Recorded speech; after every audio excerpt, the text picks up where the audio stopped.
and welcome. I'm Ijoma Onyaso. Tonight, Nigerian army issues strong warning to Biafran agitators: stop the protest or be prepared for military action. President Muhammadu Buhari swears in new permanent secretaries, cautions against corruption and incompetence. Supreme Court halts Dr. Saraki's trial by Code of Conduct Bureau pending a conclusion of the appeal filed by the Senate President. And at least 17 people are killed in two separate explosions in the Lebanese capital, Beirut.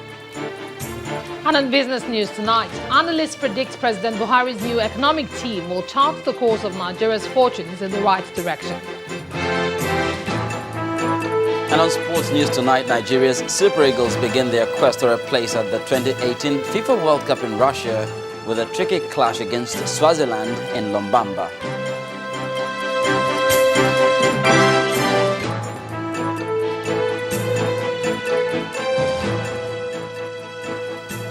The Nigerian army appears to be losing its cool with young pro-Biafra agitators. And this comes as the army's spokesman, Colonel Sani Usman, reads the Riot Act to those calling for the exit of the country's southeast and parts of the south-south to form an independent nation of Biafra. Relying on the army rules of engagement for internal security operations, Colonel Usman warned that the armed forces is empowered by the Constitution to suppress what he described as insurrection or civil disobedience, and that the army has the responsibility to restore order when called upon to do so by the President and Commander-in-Chief of the Armed Forces.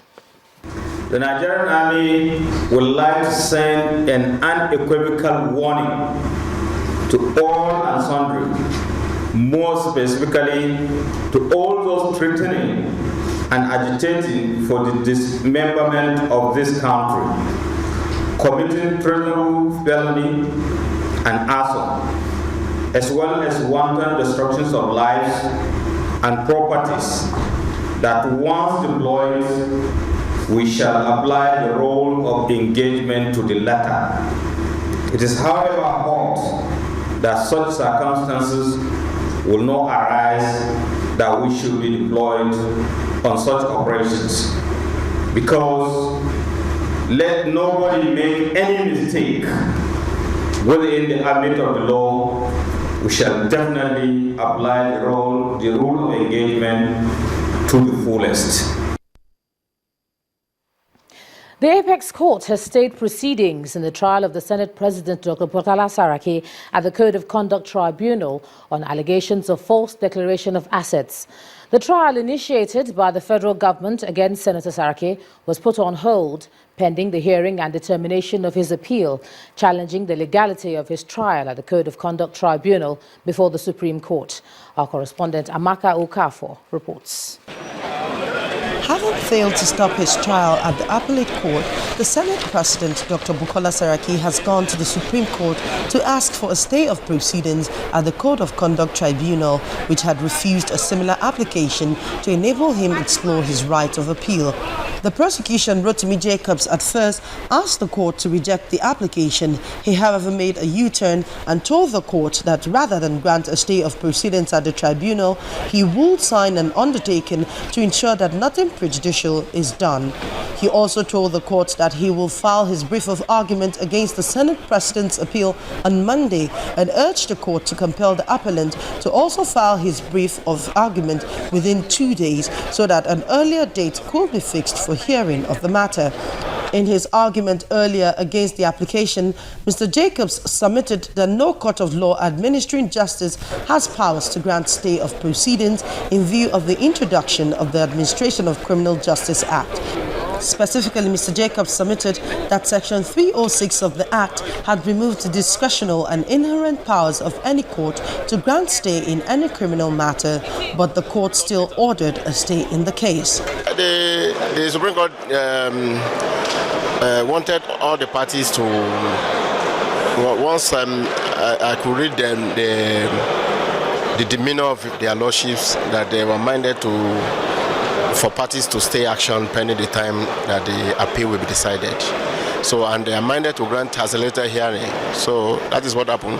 The court granted accelerated hearing and then asked parties to file processes. Well, that is, this is the Apex Court. So we are bound by whatever the Apex Court is doing.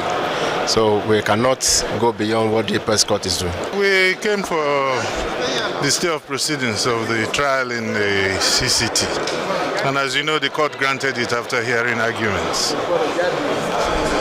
So any other questions? Yes, so the stay has been granted. So we'll hear from the court when they give us a date. Justice John Fabi, in his ruling, gave 7 days to both parties in the case to file and exchange their briefs, while a date for hearing of the substantive appeal will be communicated to the two parties. And in line with the undertaking of the prosecution, the proceedings of the Code of Conduct Tribunal should stop pending the hearing and determination of the substantive suit. Amaka Okafo, Channels Television News. The president has warned that his administration will not condone any incompetence and corrupt practices in any form as the administration gets to work. President Muhammadu Buhari was addressing 16 of the 18 newly appointed permanent secretaries in the Federal Civil Service immediately after their swearing in at the council chambers. Our State House correspondent Chukwuma Onekwusi reports.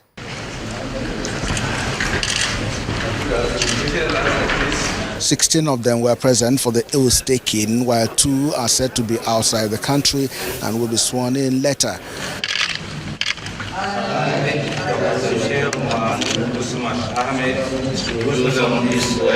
Those present were sworn in batches of 4, and one after the other signed the dotted lines as well as received the presidential handshake.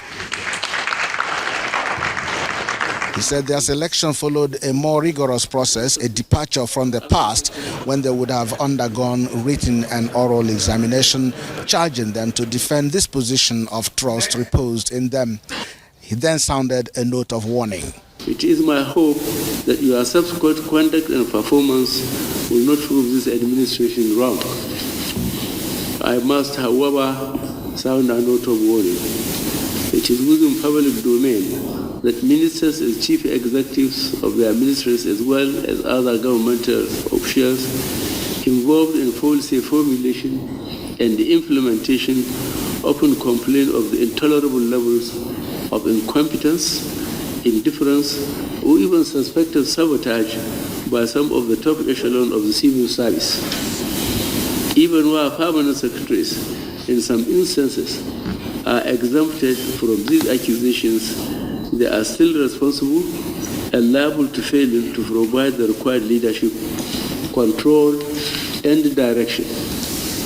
This administration will not condone any excesses, indifference, incompetence, and corrupt practices in any form.